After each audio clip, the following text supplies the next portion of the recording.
All right, welcome into another Auburn Live modcast. Appreciate everybody for joining us. I'm Justin Hokinson. With me, as always, the Auburn Live team, Cole Pinkston and Jeffrey Lee. What's up, fellas? What's up? How about you? How about you, Hope?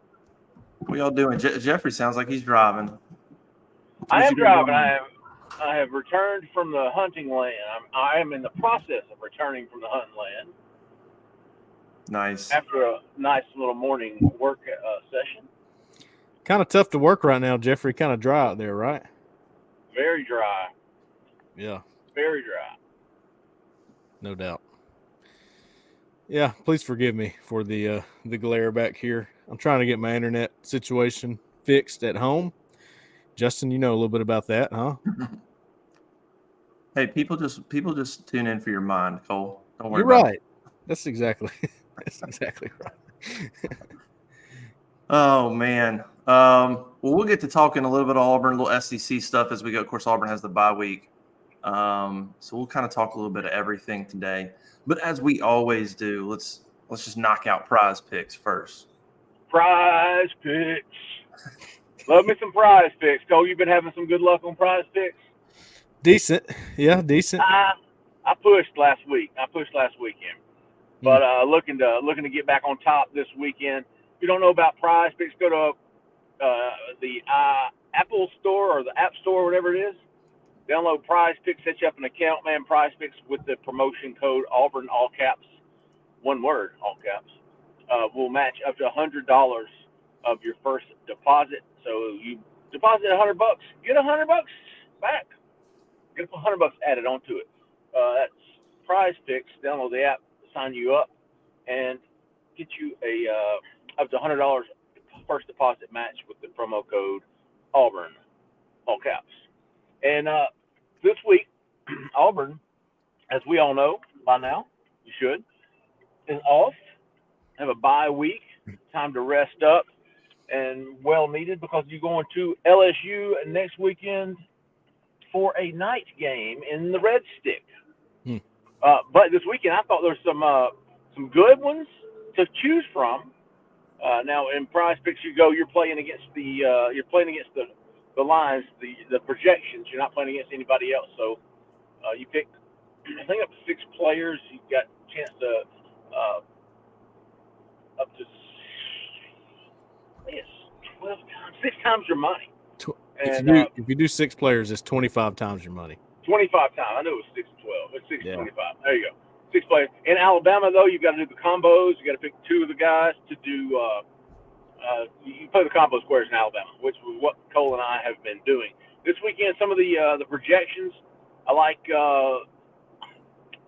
Jalen Milrow, 44.5 rushing yards versus A&M.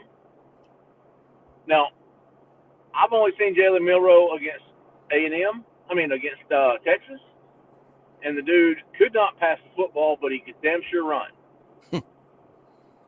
Yep. I like Milrow plus or more than 44.5 rushing yards. And then who was the other one I liked? Oh, Jaden Daniels, 63.5 rushing yards versus Missouri. Yeah. So y'all go to Prize Picks.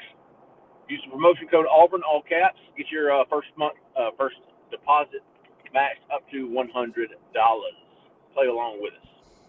Yeah, I would go Leary under 184. I would go Beck under. I would go Jaden over. I'd go Milrow over. I'd go Ray Davis over Yeah. against Georgia. And then I'd go Luther Burden over. Malik Neighbors over. That's what I would do. I like Ray Davis the most. 70 yards against Georgia. I just watched Auburn run all over Georgia. Think he can do it too. I like Kentucky's offense. Yeah, they're. I'm surprised that game is 14 points or whatever. I mean Georgia's. I mean Kentucky. I think is a good team, and they're good on the line of scrimmage. And I don't know. I guess going home, you figure Georgia will get it rolling, and they're just so good that even staying within 14 in Athens is hard to do. But Kentucky's got a capable quarterback. That I just thought that number would be a little less than 14 and a half. But What's What's the quarterback's name? Devin Leary, Leary. What's his projection from Prize? 184 and a half passing against Georgia. Ooh. Under. Ooh. I think so too, Cole. Give me the under. Georgia's pass defense is ridiculous, I think. Mm-hmm. And the pass rush too. In fact, the two guys that I spotlighted in the scouting report were Tyke Smith and Malachi Starks. They're two safeties. Starks is the guy that made the game-winning play there. So, and a third guy that you didn't even highlight won SEC Player of the Week. Who was that? Wasn't it? Who? Or am I thinking of somebody else? For their defense? Yeah. I'm not sure. Maybe I'm just imagining things. That'll be a good one. What do you guys think about Texas Oklahoma this week? I mean, might as well think of that as an SEC game now.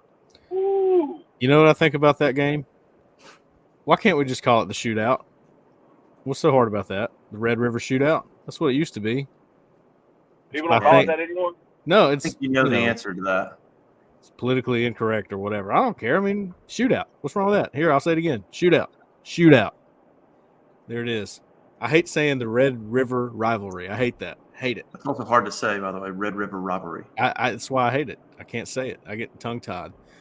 But give me Oklahoma in that game, by the way. What's the line on that? I'd be a little upset. I looked at it earlier. It's just a couple points. I mean, it's where are we at here? Texas, Oklahoma. Surely Texas is favored. Yeah, they are. Texas -6. Yeah, I like Oklahoma in that one. That'd be a pretty big upset, I think. It would. Oklahoma's not as bad as they seem, I don't think. I think they're pretty good. And then Texas, I just expect them to drop one here at some point, you know? Yeah, I get that because recently you're like, but I don't know. I feel like this is a little different for them this year. I think they've got the talent across the board to maybe not, slip up and because they've gone into that game before with Oklahoma in the past where they've been ranked higher and then Oklahoma jumps way out or whatever. So are you saying that Texas is back? I think they're back. Yeah, I think they're actually back. I do. I think, and they could lose and still be actually back. They could still win the Big 12. Yeah, I do. I think they're back. I got them winning on Saturday. We'll see. Have we talked at all this week about UCF blowing a huge lead against Baylor? Whoopsie-daisy. Might have been the last ranked team in the Big 12, if I'm not mistaken. Baylor, one of the last two.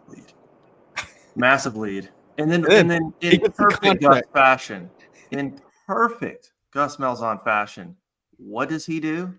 Gets an extension. Unbelievable. That's incredible.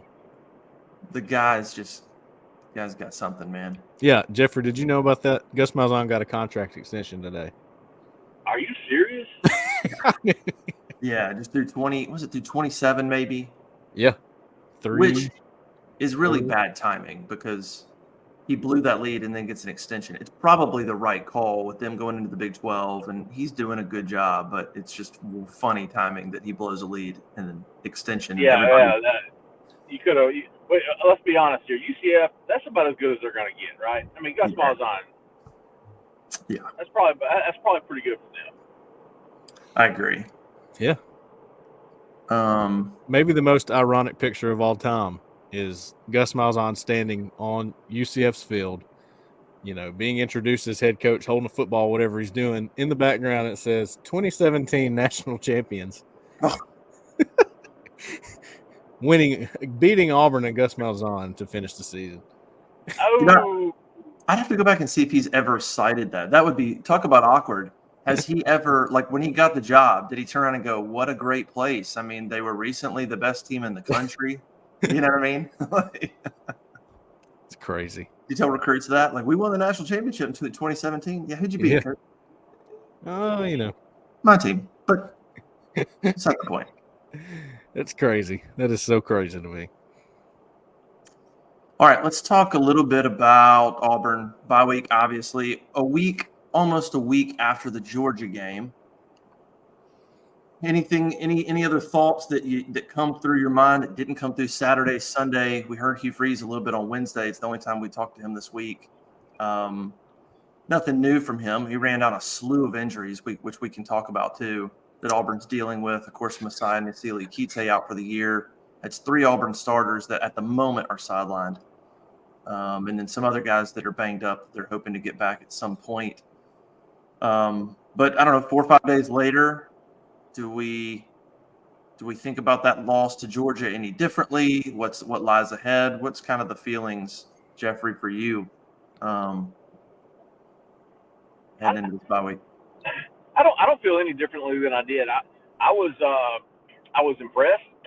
I know it was a close game, and anytime it's a close game, and there were plays that could have been made that weren't, that some fans would be highly disappointed in, and I completely understand that. That's why Auburn is what Auburn is. They've got some passionate fans, some people who won't take anything less than a win.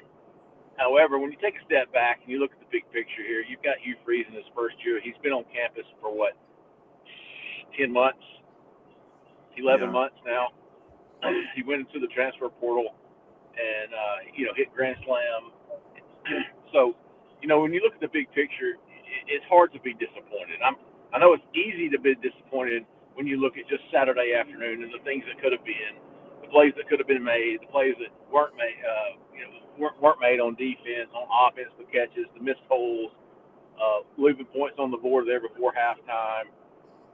And you got to think now, Auburn did all that. I thought, and from talking to Cole too, the coaches did a marvelous job having that team ready to compete with the number 1 team, and did so with, again, below average quarterback play, or I would say quarterback play. It wasn't on him, Peyton Thorne. It wasn't like anything special, but below average wide receiver play, and so to be able to do what he did Saturday. Now, I'm not ready to crown him, coach of the year by any means. As far as I'm concerned, Auburn is, 2-1 on the year and looked very bad in 2 of those games. So, curious to see next week at LSU how they look on the road. Auburn has been two totally different teams this year, at home and on the road. Peyton Thorne has been 2 different quarterbacks on the road and at home. So if things continue that way, next weekend could get ugly. But if not, you'd like to believe that maybe this team has turned the corner, especially playing on the road. So curious to see how they respond after losing a hard-fought battle against the number 1 team in the country. That's good perspective, by the way, or it's certainly, I think, a fair way to look at it. They're 2-1 and they've looked bad twice. That's perfectly fair to say that. Yeah, I did the whole Brock Bowers touchdown breakdown today. I felt like that was the key moment of the game. Obviously, a lot of questions. Why was he not bracketed? Why was he not this? Why was he not this? Why was he so open? Very, very fair questions, and something that I wanted to take a closer look at, and I did. And, I put the whole thing up. I feel like there was a couple things there that happened that shouldn't have happened on that play. And things that led up to it that I give Georgia credit for. So, look, I mean, at the end of the day, I think the biggest takeaway I have, 2 actually. One is that Auburn hit them in the mouth. I thought physically they matched Georgia and leveled the playing field. I really thought they did that, and that's on the coaches and on the players too. But I think the game plan was good enough, but the players followed it up with physical play. And I'm such a stickler about physicality. You're not going to find a team that wins that's not physical. It's not going to happen. Try to find me one. You won't. Number 2, the Georgia has more playmakers. And this is what Hugh Freeze has tried to tell us, directly and indirectly. They got more playmakers. That's what happens at the end of games when you have more playmakers. Yeah, you can hang around for a while. You can do that. But you can't finish the game without somebody stepping up and making this big-time play. And that's what Georgia had, and that's what happened. And you see the outcome. And I also think it's the same way with the passing game. Yeah, Auburn's running game is awesome. It looks great. Offensive line's doing well there. you're not going to finish these games without some kind of semblance of a passing game. You can forget it. I don't like Auburn's record if they can't figure that part out at all. It's not going to look good. Yeah, I think I think there's probably, I don't know, there's a couple things that a couple of days later I think about. One is, and you can go both ways with this. One's the turnovers. On one hand, phenomenal job for Auburn to force those 2 turnovers, and they did force those. Those were not given to them. Jalen Simpson made a play. For sure. And Marcus Harris made a play. But on the other side, it took 2 turnovers to still lose by a touchdown and rush for 200 yards. Like, if you don't have those 2 turnovers that turn into touchdowns, that game, it probably doesn't go down to the wire. But at the same time, credit Auburn for making those. Again, no penalties is the other thing. Other than the Jarquez Hunter offsides on a kickoff, 0 penalties. So I say that to say credit Auburn for creating 2 turnovers and committing no penalties. Massive credit to them. But at the same time, if you want to beat LSU or Ole Miss or Alabama, if that's what it takes, a couple to winning the turnover margin, committing 0 penalties, man, that's a razor thin margin of error. And that's fine. Maybe that's what this team is, that they have to do a couple of things. They have to win turnovers. They cannot commit penalties. They have this razor thin margin of error that they have to play with in order to beat a couple of these teams that are going to be pretty heavy favorites against Auburn, and those games that maybe can get you to 7 wins or beyond. So it's not a knock on Auburn. They did it, but it's just a reminder that that's what it's going to take. It's going to take that effort, creating a couple of turnovers, and playing extremely clean football. And Hugh Freeze said that on Wednesday. He echoed that, saying, there's just some things that we do. We just have a margin of error that's so thin to win these games. And you could get Mississippi State, that you can make some mistakes, Arkansas, Vanderbilt. But if you want to try to upset one of those, LSU, Ole Miss, Bama, or those 3 games moving forward, that's the kind of effort it's going to take in terms of playing unbelievably clean football. The other thing is that I wonder about, more of a question, is if Auburn becomes the 70% run team, what did Georgia get to see on film going into that game to prepare them for that versus what LSU, Ole Miss, Bama, these other teams are going to see as you go forward if Auburn turns into the 70% run team? Meaning, are these teams going to have more film in terms of here's what they're going to do running the football, and can Auburn catch some of these teams the way maybe they caught Georgia, where Georgia's thinking, are they going to run RPO? Like, they don't even know what they are, and Auburn comes out and does what they did. Other teams are going to have a little more film in terms of how Auburn wants to run and attack. And so I don't think just because Auburn looked pretty good running the ball against Georgia, I don't think that means they're going to for sure do it against LSU and for sure do it against Ole Miss and for sure do it against Alabama. I don't know that you can just extrapolate that and put it on all of those games. So I don't know. That's a few of my thoughts a few days later, but the margin of error for the team is just, it shows me that it's just unbelievably thin if you want to try to upset one of these other 3. Justin, I think that's a fantastic point. One of the things I said going into that game last week was, if you're going to lose where you don't have turnovers, you don't have penalties, you're not giving points and yards away. And that was one of the things I was most impressed about with Auburn against Georgia was, like you said, there was the 1 penalty for 5 yards, and that was on special teams. And then the lone turnover for Auburn came, I think on the last play, the last offensive play of the game for Auburn. Yeah. I thought it was well played by Auburn, and that's one of those where I like to say at the end of the game, man, you just look back and you go, listen, we lost to a better team, plain and simple. Like Cole said, Georgia had the playmakers there at the end. Auburn did not, and that was the biggest difference in the game. I mean, you're talking about Georgia scored 10 points, I think, in the 4th quarter. Yeah. I think Auburn was up 17-14. It was 17-17 going into the 4th. It was tied going into the 4th. Okay. There you go. Yeah. They scored 10. But Auburn was still finding a way to call back, stay in the game. But in the end, man, it was just lack of playmakers. But to go back to my point, I thought it was when you don't commit turnovers and you don't commit penalties.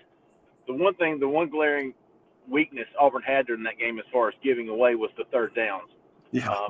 Third down percentage on defense was bad. It was atrocious. So, I mean, third and longs. And then on offense, I think Auburn was 2 of 12. Yes. That's unacceptable.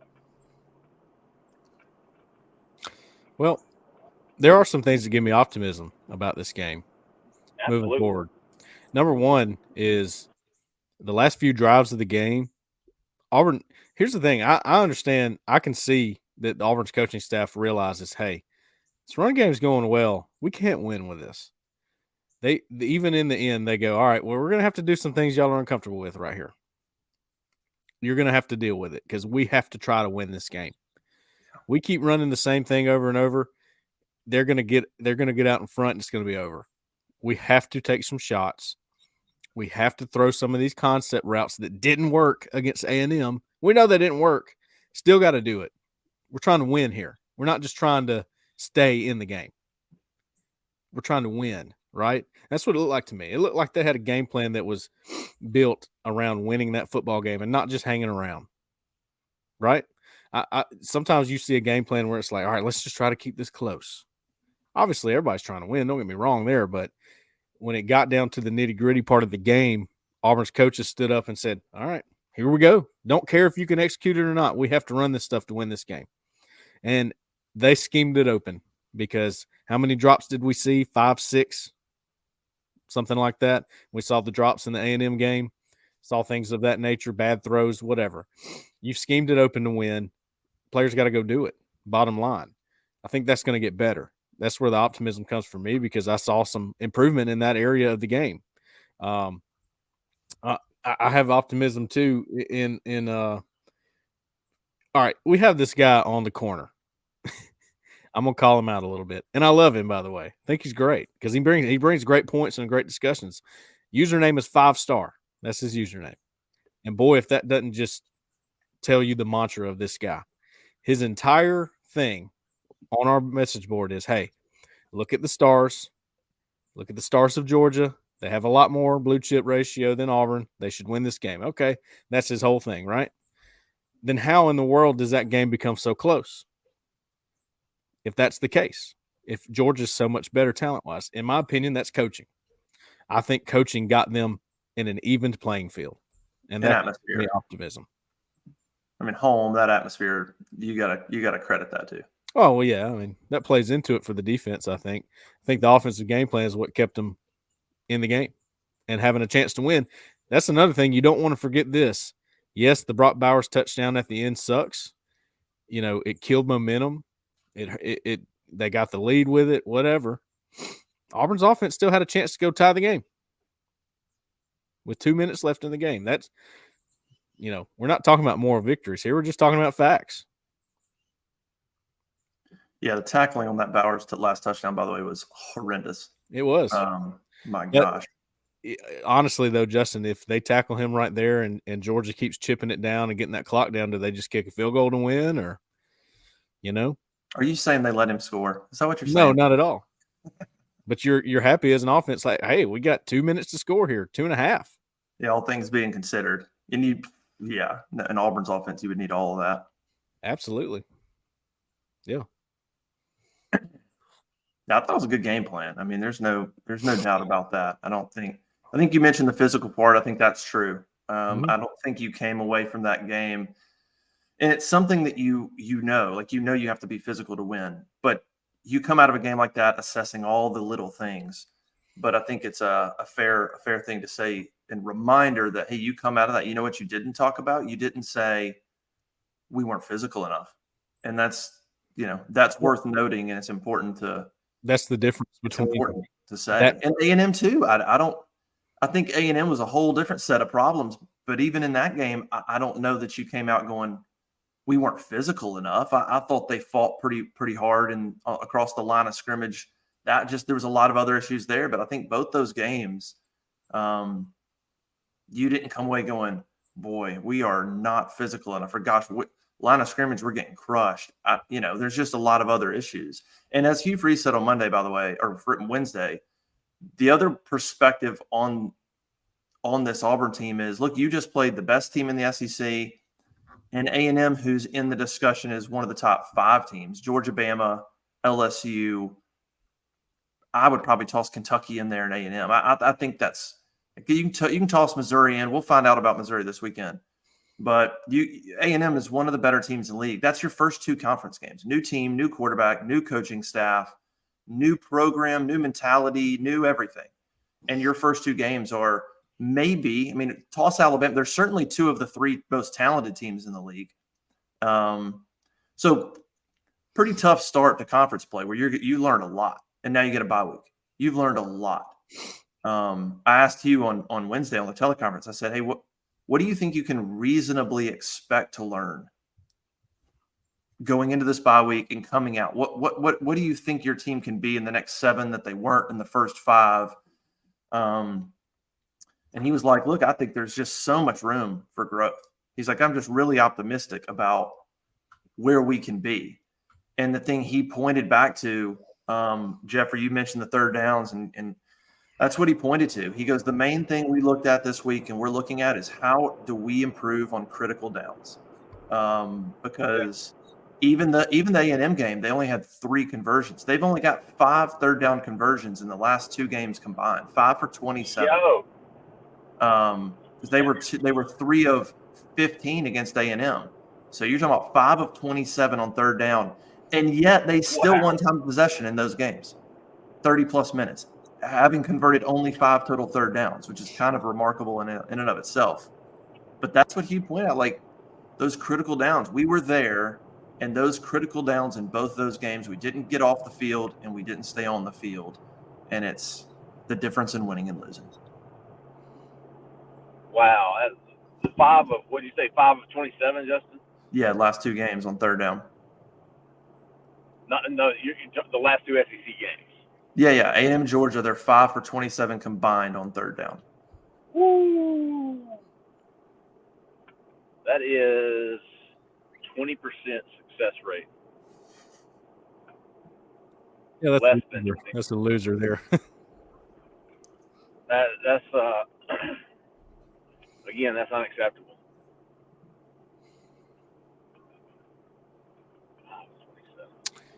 Yeah, I'm not even sure how to analyze that, honestly. I'd have to go back and look at each third down and go, break it down individually to know. But, I mean. Well, the good news is you only have 5 to look at that worked. So you could just play, Yeah.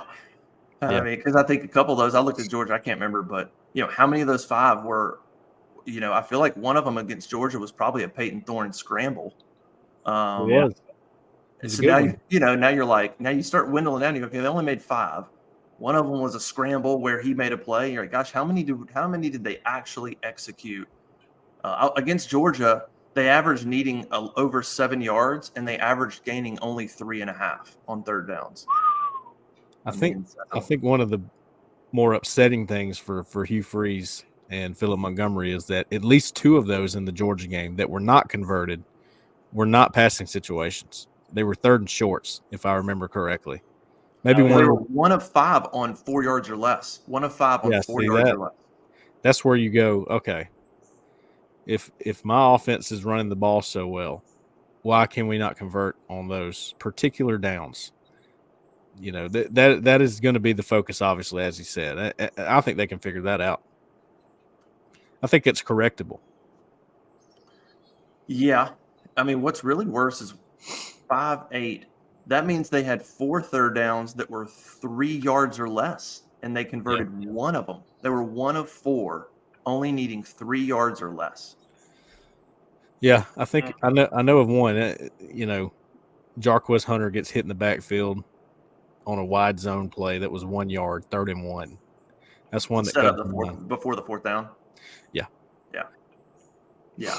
That's the one I thought they should have converted. I had more of an issue with how that I had more of an issue with the 3rd down than I did the 4th down. Yeah, from a philosophy standpoint, I think I wrote in the in-game live updates. Look, I mean, you got Rivaldo Fairweather in a one-on-one situation. If you're going to go for a 4th and 1 anyway, why not try that? If it's incomplete, 4th and 1. If it's close, it might be interference. Maybe that's something they look at this week and go, "Hey, that might have been a good call on 3rd down." You know? Yeah. And look, we talk about the offense. In this one, I thought the defense played well, and I gave them a B for the game because I thought they competed. I thought they were competitive against the run, and for 3/4, they were pretty good. They had a collapse at the end, but even the defense, I mean, Georgia had on average further to go than Auburn did on 3rd downs by 0.2. So it's not like Georgia. It's not like Georgia was 8 of 13 and they only had to go a couple yards. On average, they had 7+ yards to go. The difference is they averaged 9.5 yards gained on their 3rd downs, and Auburn averaged 3. And they were 8 of 10 passing, 8 of their on 3rd down, and 7 of those 8 conversions are through the air. So that's 8 of 10 passing on 3rd down, 7 of their 8 conversions were through the air. Defensively, you got to. I guess you're sort of in no man's land. I don't know. Maybe they weren't sure what to do. Do we blitz? Do we drop back? Maybe that's a deal where Georgia's got playmakers. But the defense had their opportunities. It's not like they couldn't get Georgia off the field or didn't have them in some long yardage.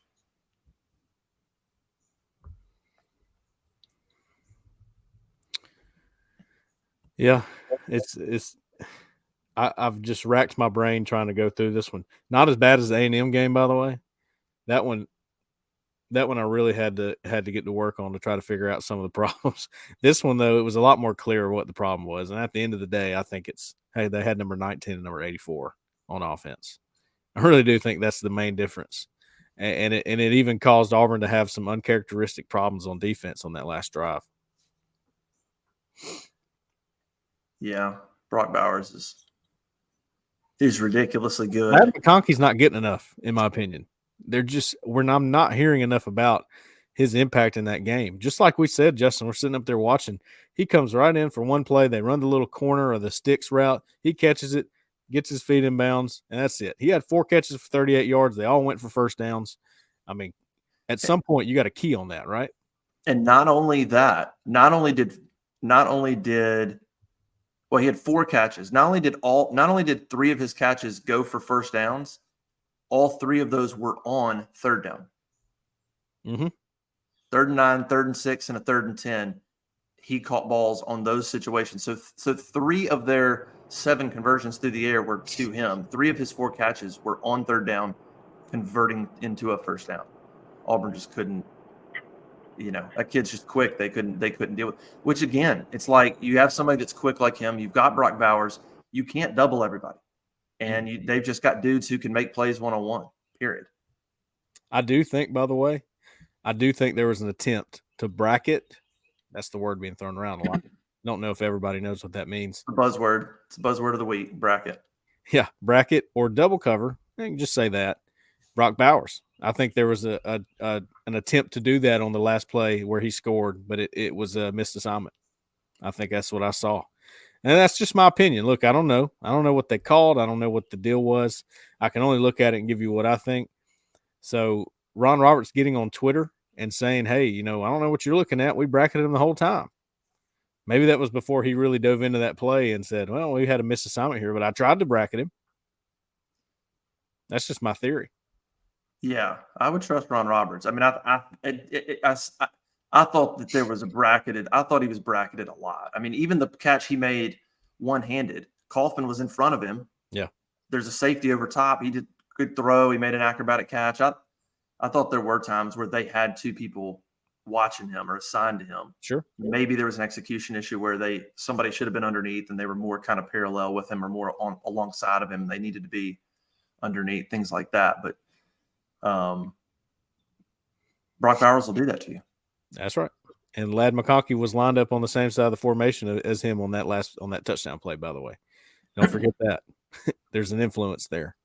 Yeah, no doubt.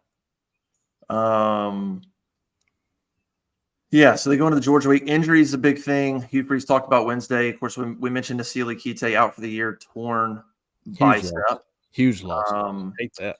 Javaris, yeah, that's a loss. Javaris Johnson, hamstring injury kept him out. He's, let's say, questionable for LSU. Who else? Keontae Scott not going to be back anytime soon. Austin Keys not going to be. I think it's going to be November probably for both those guys. Best case. Who else? Jalen Simpson left that game. He seems to be okay long term. Damari Alston could be back LSU. If not, for sure, Ole Miss is what it sounded like from Hugh Freeze. But dealing with a lot of injuries, the Nasili Kite injury, it's a tough one. Auburn doesn't have really depth. I don't know. I mean, running back's probably the only position where they could. Alston got hurt. They still have Batty. They still have Cobb. Not a lot of positions they can afford injuries. Defensive end's one of them. Now Keldrick Faulk, a true freshman, is the guy. And I guess I don't know exactly who will step in there at that defensive end spot, but it'll be a drop-off. I mean, you're not going to go – the drop-off going to Faulk or versus Faulk to somebody, it's a tough loss. And Nasili Kite was, if nothing else, playing physical. Like a guy who's played a lot of football – and can play physical. He's not a superstar, but he wasn't getting pushed around either. No, not once. Hey, do y'all think maybe this opens up an opportunity for Deron Reed?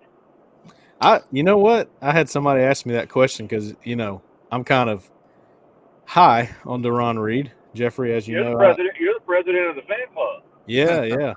Everybody said that about Nasili Kite, and they were like, Kite, excuse me. And they're like, I don't know what you're seeing. Well, he never loses against this guy. Anyway, Deron Reed.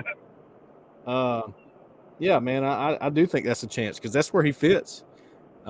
He's a late arrival. That's why Keldrick Faulk is – it seems like he's leaps and bounds ahead of Deron Reed because he was there in the spring. And he's playing well too, by the way. I don't want to take away anything from Keldrick, but I agree with you, Justin. It is a drop because he's a freshman. It's just not his fault that he's a freshman, but he's still learning how to handle that position. I don't know if he can win every single matchup like Kite could. But you also have Zykeivous Walker, who quietly is making his way in there. He's starting to come alive a little bit. I mean, I've seen some good things from him. Maybe he's the guy. I don't know. That's what I was thinking too. I think he's a very likely candidate to be next off the bench. You're not at a total loss, but it does hurt because that was a consistent piece to stopping the run game. I mean, he's not a pass rush threat, Kite, but he stopped the run. He held his gap. He did those things perfect, almost. Yeah. What do y'all think the two deep there is now? That's Eileen Zaccheaus now being number 2. He's number 2. Yeah, behind Keldrick. Or does he move to number 1, being that he has more experience? I don't know, man. What a great opportunity to toss Keldrick in there and say, go get better. Sure. Good luck. I think the combination. I just think the combination of Nasili Kite and Faulk versus the combination of Faulk and, let's say, Walker. That's just a big difference. Faulk doesn't know everything, but but he's really good. He's talented, and he's good enough to toss in there for 20 plays. Yeah. And you get a bunch out of him. Now it's going to be Faulk, go be good for 55 plays, 60 plays maybe. And then Walker, you come off the bench and be good for 15, 20. That combination, I think, is just going to be a little bit of a dip. Or do you move Marcus Harris back to 5, which he's done before? We've seen it. And then throw Justin Rogers in at your 3 or Jason Jones, instead of having Jason Jones and Rogers rotate at that 1 or shade, whatever you want to call it. I mean, there's some going around to be done here. Yeah, I don't think you just have to go with who the next guy is. You can move. But you almost don't want to mess with what's going on with Harris because, my gosh, he has been unbelievable at the 3 there. Yeah. Spot for him. So I don't know. I don't know what to do in that situation.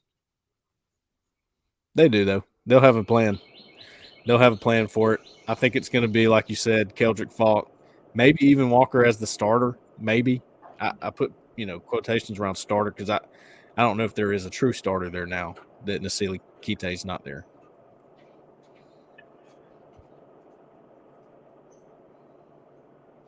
Interesting. Yeah. What about the kid from Purdue? Yeah, he's playing the 3. Lawrence Johnson. He can play too. He's made some good plays. Yeah, Okay. he's been quality. He's been a quality pickup. Definitely. Not a flashy guy. Not going to make a lot of big time plays, but he's doing his job. It looks like. I think the whole defensive line is. I think that's what Jason Jones told us in the roundtable deal, Justin, right before the right before the Georgia game. Yeah. And he's like, look, I mean, you had to stop getting people to play hero ball. We had guys playing hero ball a year ago and earlier this season, meaning, hey, you have a gap responsibility. Don't try to swim out of your gap and go make a play. It's more important for the defense and the linebackers for you to stay in your gap. And that's been driven home to them, and they're doing it well. Linebackers are able to run and make plays. I mean, you have to be really excited about the way the run defense looks under Ron Roberts. Yeah, I would agree. I think the defensive line is one of the more – I mean, I am on record saying that defense, but the defensive front 7 was maybe my biggest concern. They have been a pleasant surprise. Completely agree, Justin. The run defense, specifically, was the biggest glaring question entering the season for a lot of folks. And they certainly have stood up, accepted the challenge, and have had a lot of success in doing so.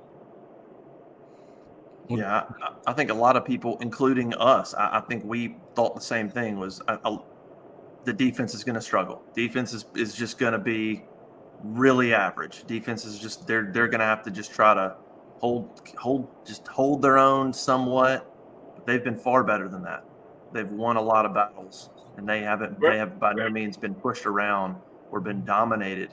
They've given up some big explosive plays, but they've really battled and done a really good job.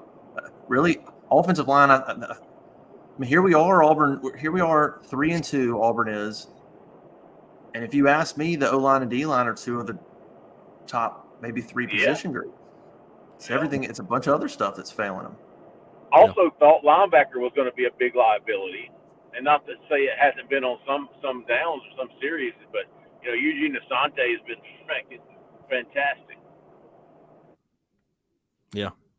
Yeah, he's been a baller. So is Larry Nixon. Isn't it something though? Auburn finally gets some good line of scrimmage play on offense, and now you don't have skill players. Yeah, it's about how it goes for Auburn lately. So let's see. Next weekend will be the first half of the season. Going into that game, give me like one guy on each side of the ball who y'all think has been a huge surprise, a pleasant surprise through the first 5 games. I'll start because I asked the question. I only asked the question because I already knew who I was going to pick. I've got Rivaldo Fairweather. Yeah. And I think Asante because, linebacker to me was probably the biggest concern on defense. Dude, I had no idea who was going to be Auburn's linebackers. No idea.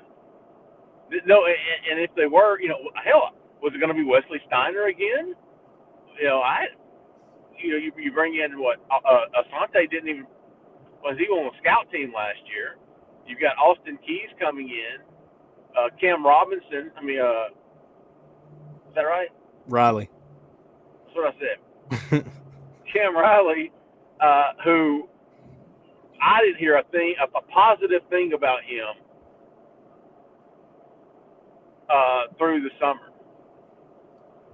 So to me, linebacker was a huge position of concern, and Asante has been. If you go back and I remember he was one of the few guys that when he transferred in, I went and watched his.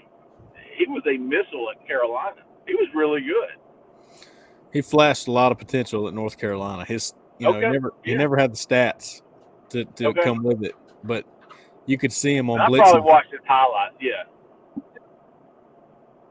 No, he was used the kind of similar how he's being used here at Auburn, blitz guy. Who was that little? He was a smaller guy for Gus. He was. Oh man, Jacoby? Jacoby McLean, exactly. Yeah. What are you Yeah. laughing at, Cole? No, I forget about Jacoby McLean sometimes. No, Same Was number, that a too. bad? Was that a Early bad on. comparison? Yeah, thank you. Bad comparison. no, it's good. That's good. I think Jacoby was more physical, but man, the way that he Okay. reacts, the reaction time is very good. Is a very good comparison. Jackrabbit, Yeah, Ricochet Rabbit. Ricochet, Kevin Steele. Yeah, he loves him. He loves some Jacoby now. Yeah, that was the Ricochet last. Rabbit. In my opinion, that was the last Auburn linebacker that played it right. He was physical. He was fast. He got to the ball, reactive. He was the last one that really did it the way you're supposed to do it. I think Asante right. and Nixon are, they're on their way to that. I think. Hey, what have you thought about Nixon so far, Cole? I loved his tape at I actually went back and looked at my breakdown of him to see what I said, and I talked about him being physical and being good in the box, and I'm so happy I did that because that's what he is. That's exactly what he is. I think they nailed that pickup because gosh, did they need somebody who could just roam around in the box? Maybe he's not good in space, doesn't need to be covering anybody, just needs to be in the box. Old school type linebacker. Yeah, I thought he got caught a couple times in the Georgia game and some coverage issues. And he will from time to Got time. sucked in a little bit, but all in all, he's good and physical. I mean, he had 8 tackles. He's a big reason why the run defense has been good, in my opinion. Yeah, he's been good. I would go. I'm with you. I'd go. I mean, pleasant in terms of a pleasant surprise defensively. Eugene Asante, just because he just didn't do anything last year, and he had a lot of stuff going on. It is what it is. But yeah, I mean, absolutely flipped the switch, and he looks really good. And again, he's a guy that's going to get better, I think, this year as well. I think he'll keep improving. But I agree. He's got to be the pleasant. I mean, you could go Jalen Simpson, but Jalen's a little more established, playing the last couple of years at Auburn, playing it. He's got a little more experience. I think the expectations for Jalen were probably a little higher, but 4 picks, he's been awesome. But I think the expectations were more, I don't want to say lower for Eugene Asante, but there was more like, I don't really know what this guy, I don't know if I should believe the hype. I hear he's having a great camp, but I've never seen it. Sure. So I don't know what that means. And I think he's completely lived up to it. Offensively, a pleasant surprise. Boy. Hey, I got somebody. I've got a nominee. Who? Brian Battie. I was thinking him. Yeah. It's a good one. And for me, another one is Luke Deal. Yeah, I can't call him a surprise because I've always loved the way he plays. See, I don't think I've given him enough credit. I don't think I've watched him enough or noticed him enough to realize how impactful he can be. But for some reason this year, every time I see a run being sprung, I see 86 over there. Isn't that his number? Yeah, 86. Yeah. And I'm going, that dude just made that happen. I got an offense and a defense. I'm pretty good on these after thinking about it. Defense is going to be Caden Lee for me.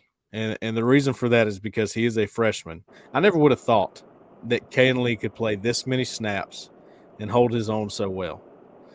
You don't hear his name called all that much because he's in coverage and he's doing his job and he's doing a great job. So he's a freshman. He's playing almost every single snap. I don't know if he's coming out. I'm almost positive he doesn't come out for anybody. So him and DJ James, those are the 2 corners, and Caden Lee's hanging right in there with DJ James as a coverage guy. Never would have expected that as a freshman from him. So he's my pick on defense.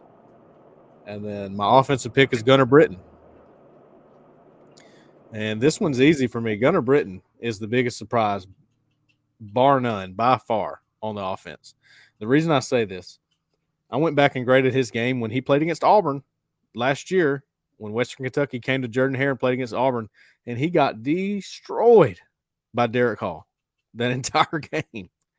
I was going, and I apologize to Gunnar because I was going, wow, what do you like about this guy?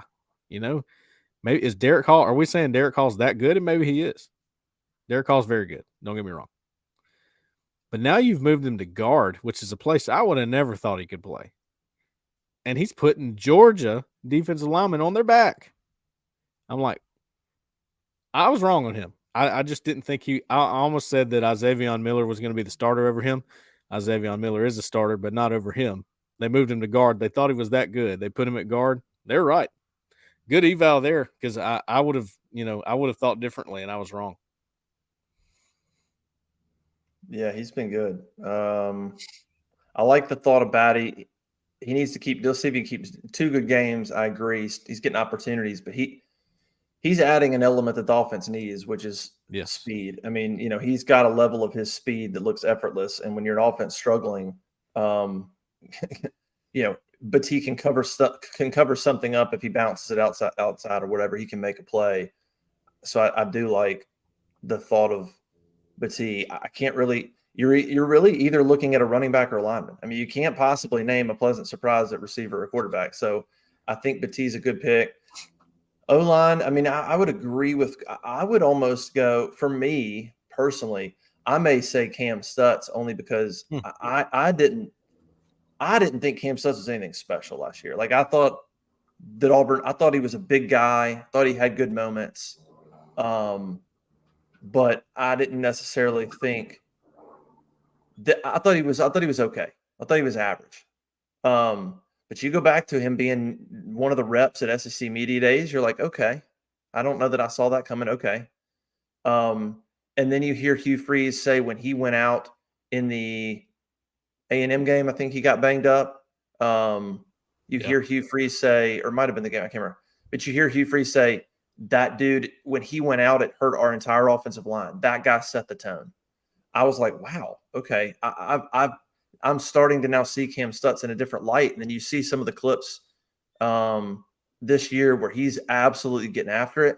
And I thought he was one of the best linemen against Georgia. You could make the case for maybe Britton, maybe Stutz in that game, but he was really good in that game too. So he'd be a guy for me, Cam Stutz, that would be a pleasant surprise only because I think my own expectations were that he was average, but I think he's better than that. I think he's been better than that this year.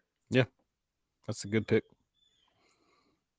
He's kind of unassuming. I mean, you go from a 3-star guy like he was and never showed any, inkling that he was about to be in the starting lineup at any point in his career. He's a 6-year senior and he's in it. Yeah. Yeah. Well, they got a week off. It's huge. They're going to LSU. That'll be a night game. We'll see. Probably depends on Missouri LSU. I would imagine if LSU beats Missouri, Auburn and LSU will be a 6:00 kick on ESPN. I would think if Missouri beats LSU, then Auburn LSU will be SEC Network, and I would imagine Missouri Kentucky gets the ESPN slot at 6:00. So it probably depends on that game, because if Missouri wins that game, even if Kentucky loses to Georgia, Missouri Kentucky will be a pretty big game on that Saturday night. So I think it literally will depend on Missouri LSU who wins. If LSU wins, I think Auburn LSU is ESPN. If LSU loses, I think that that game will be SEC Network at 6:30. Either way, it's under the lights. It's at night in Baton Rouge. What are some other games this weekend before we get out of here? What do you guys think about Bama and Texas A&M? Yeah, I'm looking forward to that game. Strong thoughts on that one? Very, very much looking forward to that game. Is that at Tuscaloosa? That was an A&M. Is that A&M?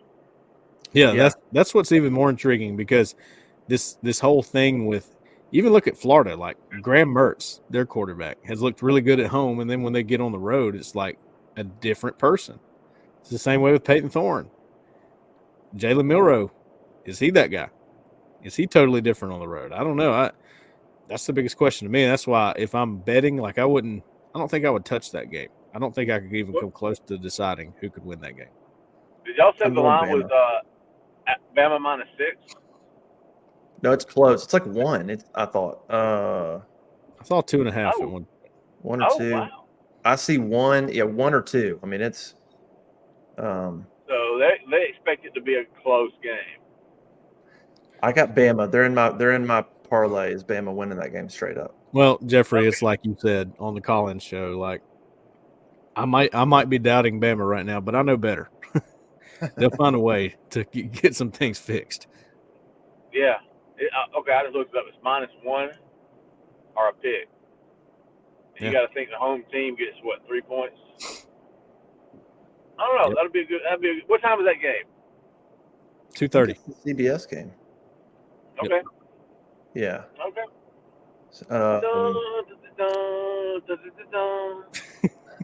Oh gosh, I'm Who gonna have else? to pay royalties. Copyright infringement.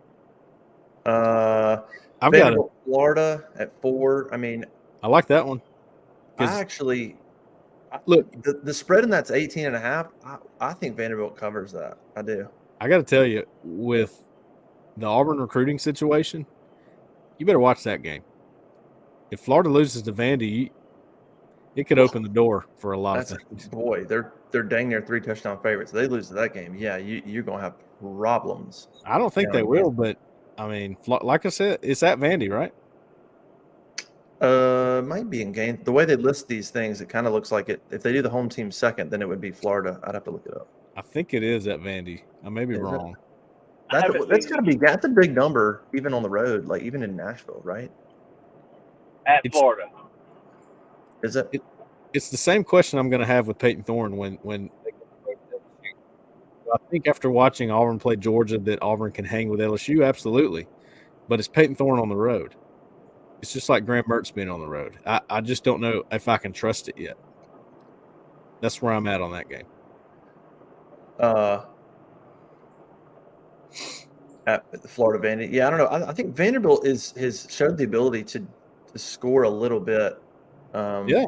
So we'll see if they can maybe shock Florida and hang around in that one. I don't know. UCF at Kansas off the Gus extension. Pretty good game. Kansas is good. I know they lost to Texas, but that'll be an interesting game. Georgia, Kentucky. Kentucky, Georgia is the other big one. Night game. We'll see if Kentucky's for real, and I think we'll learn a lot about Georgia too, because I think there's some things that Kentucky, line of scrimmage wise, I mean they're really good too. So Georgia is going to have another big test there, and a more capable quarterback than Auburn, and more capable. Kentucky's got a more capable quarterback and more capable receivers right now than Auburn, which is kind of sad. That's not a shot at Kentucky, but Kentucky's just been such a physical team. They've got a better wideout situation, a better quarterback situation than Auburn. So I think Kentucky can threaten Georgia a little bit more offensively. Their offensive line's good. I know that. I watched them last week. They can handle it. I think if Auburn's good, they can. What else? Notre Dame at Louisville. Interesting game. Louisville's not bad. I got a hot take for y'all. I want to see if y'all are with me on this. And I'm once again in the minority. I know I am. I like Gary Danielson. I enjoy him calling games. There it is. Good Lord. Where'd that come from? There it is. Because Jeffrey did the CBS theme song, and I'm like, yeah, Gary and Brad Nessler. I like that crew. It's my favorite crew. He's just annoying.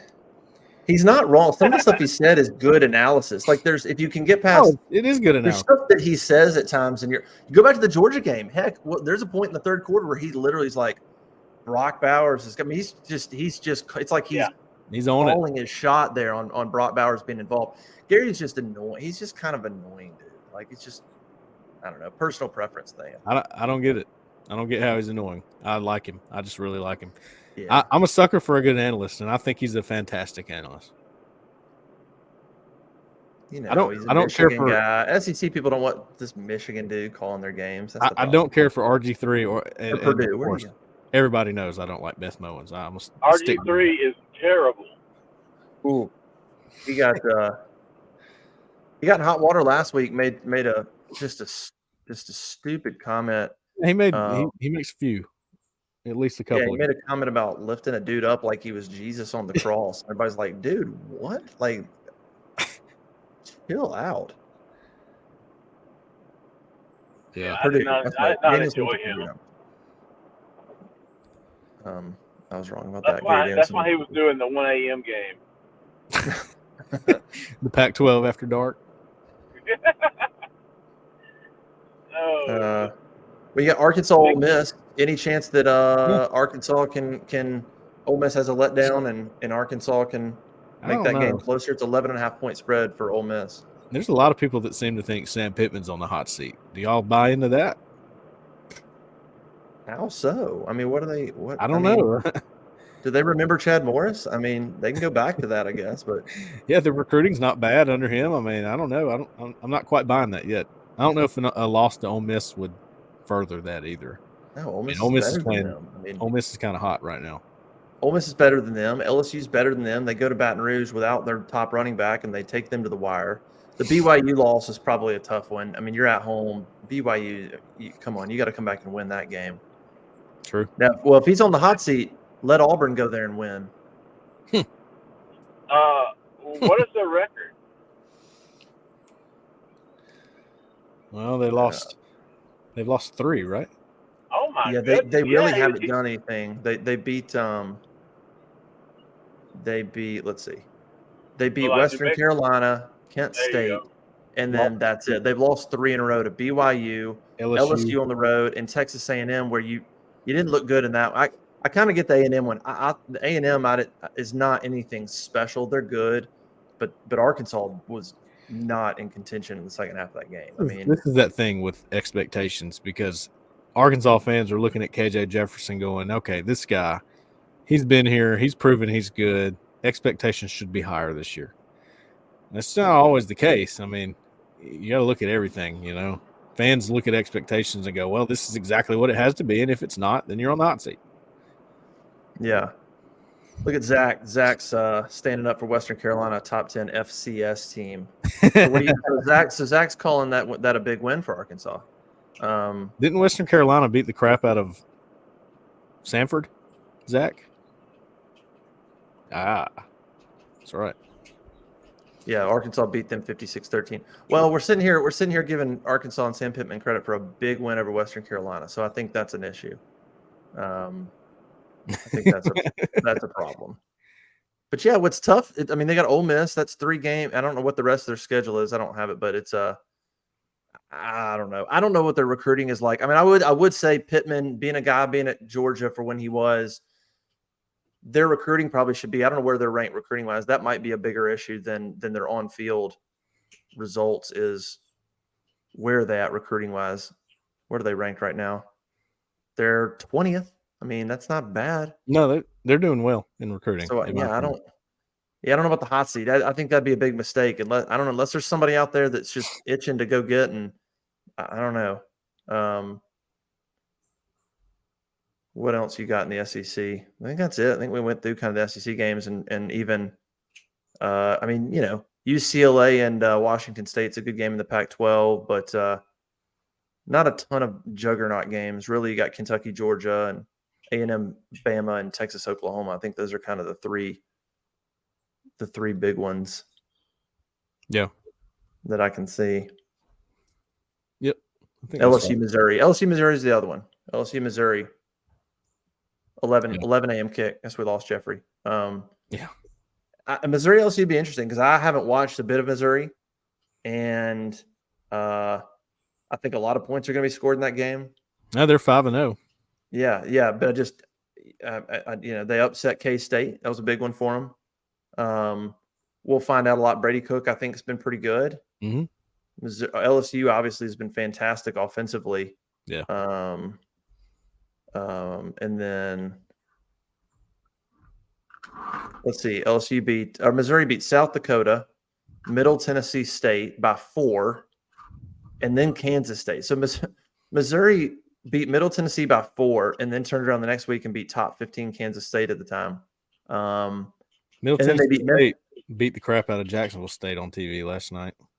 So Missouri, really, we don't know. Missouri beat K-State. That's what got people's attention.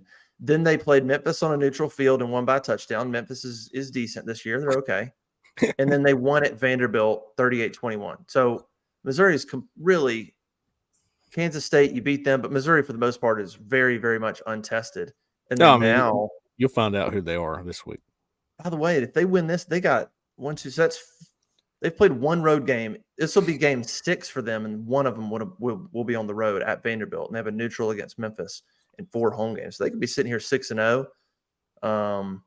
Yeah. we'll see. Probably a lot of points scored in Columbia. If you're an Auburn fan, you're hoping for, I don't know, a physical game, a long game. You're hoping that Missouri tests them and strains them and stresses them for sure. True. That is an advantage. Look, LSU couldn't just coast through this week. They had to put all their attention on Missouri. And Auburn is going to spend, a little bit of their time self-evaluating, but then obviously more time than normal on LSU. So Auburn should be well prepared and should have a little bit of a leg up when they go to Baton Rouge in terms of the preparation standpoint. Yeah. All right. Well, let's get out of here. Make sure you go to Prize Picks and check all that out and make some picks on the weekend. Go to auburnlive.com. We'll have, I guess, look for War Room and some of that content this weekend, but it'll be fairly quiet as Auburn has a bye week and then gets ramped up. So hop on the corner message board and talk about all the games that are happening on Saturday. A good day to hop on there and talk about everybody else and not have to stress about your own team and your own game for once. Yeah. Those are always nice. All right, let's get out of here, Cole. Sounds good. All right, see you guys. Bye.